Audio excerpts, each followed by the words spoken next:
पंचायत के फैसले के अनुसार घर की सारी औरतें खंडहर में रह रही है। अब देविका के सामने सबसे बड़ी चुनौती ये है कि घर की औरतों को आत्मनिर्भर कैसे बनाया जाए। देविका ये सब सोच ही रही थी कि तभी उसकी नजर मिट्टी के बर्तनों पर गई। अरे, ये इतने सुंदर सुंदर मिट्टी के बर्तन किसने बनाए हैं? ये बर्तन तो माँ जी और चाची जी ने बनाए हैं। अरे वाह, इतने सुंदर बर्तन तो मैंने आज तक नहीं देखे। माँ जी, चाची जी, आपने ये कहाँ से सीखा? अरे बहू, ये तो हम बचपन से बनाते आ रहे हैं। स्टील, पीतल और कांच के बर्तन तो अब चले हैं। पहले तो मिट्टी के बर्तन में ही लोग खाना खाते थे। ठीक है, तो हम दोबारा से मिट्टी के बर्तनों में लोगों को खाना खाना सिखाएंगे। वीना दीदी और सुजाता भाभी, आप दोनों बताओ, आप दोनों को क्या क्या आता है? मुझे तो खाना अच्छा बनाना आता है। बस खाना बनाने के अलावा मैंने कभी कुछ किया ही नहीं। और वीना दीदी, आप बताओ, आपको क्या क्या आता है? पता नहीं, मैंने बचपन से यही सुना है कि लड़कियों को ये नहीं करना चाहिए, लड़कियों को वो नहीं करना चाहिए, इसलिए मैंने कभी कुछ किया ही नहीं। देविका, वीना को सिलाई, कढ़ाई और बुनाई बहुत अच्छी आती है। हाँ, आती तो है, लेकिन बहुत अच्छी नहीं। बहुत अच्छी भी आ जाएगी। अब देविका और बाकी सभी औरतें गांव में सबके घर जाती हैं और गांव की सभी औरतों से मिलकर कहती हैं, भाभी जी, अगर आपको अपने या अपने घर वालों के लिए कपड़े सिलवाने हो तो आप मुझसे ही सिलवाना। बहन जी, मिट्टी का चूल्हा, बर्तन या मटका बनवाना हो तो मुझसे ही बनवाना। मैं और विमला दीदी आपके घर के सारे बर्तन बना देंगे। भाभी, आप कभी किसी काम में व्यस्त हो और खाना ना बना पाओ ना, तो आप मुझे बता देना, मैं आपके घर के लिए खाना बना दूंगी। वो क्या है ना, आप तो सारा दिन खेतों में काम करती हो और कभी कभी खाना भी नहीं बना पाती होंगी, इसलिए। इस तरह घर की औरतें जी जान से अपने अपने कामों में लग जाती है।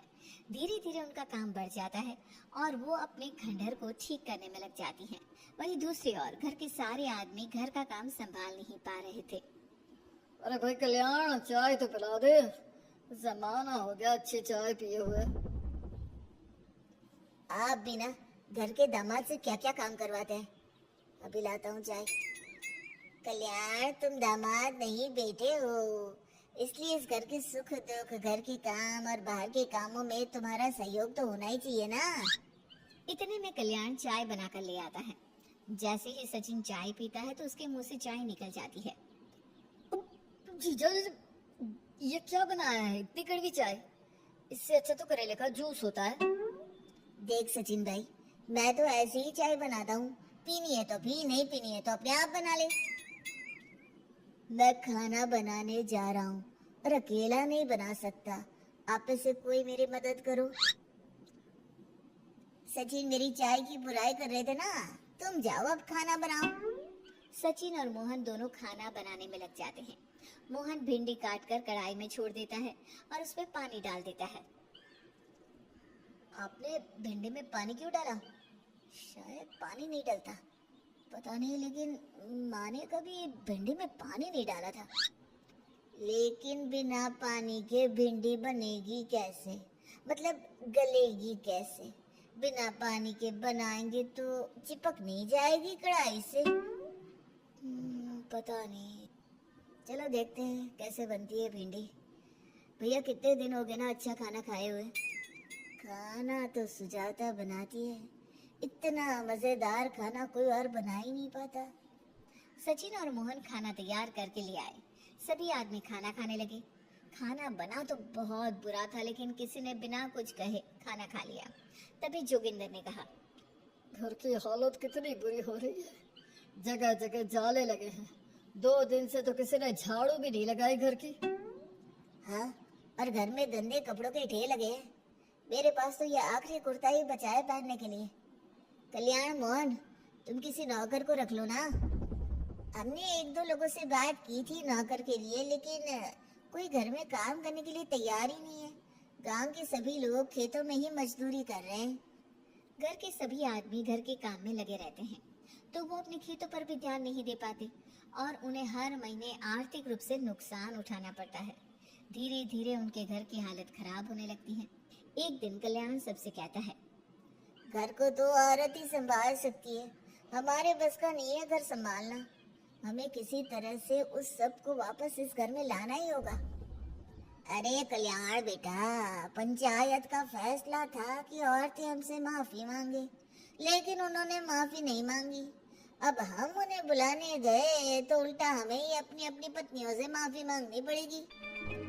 हमें कोई ऐसा रास्ता निकालना होगा कि वो मजबूर हो जाए हमारे पास आने के लिए। बापू, उन सभी ने अपने अपने काम शुरू कर दिए हैं, क्यों ना हम सबके काम में नुकसान कर दें, इससे वो मजबूर हो जाएंगे हमारे पास आने के लिए। भैया, ये कैसी बात कर रहे हो? इससे वो मजबूर नहीं होंगे बल्कि और भी ज्यादा गुस्सा हो जाएंगे।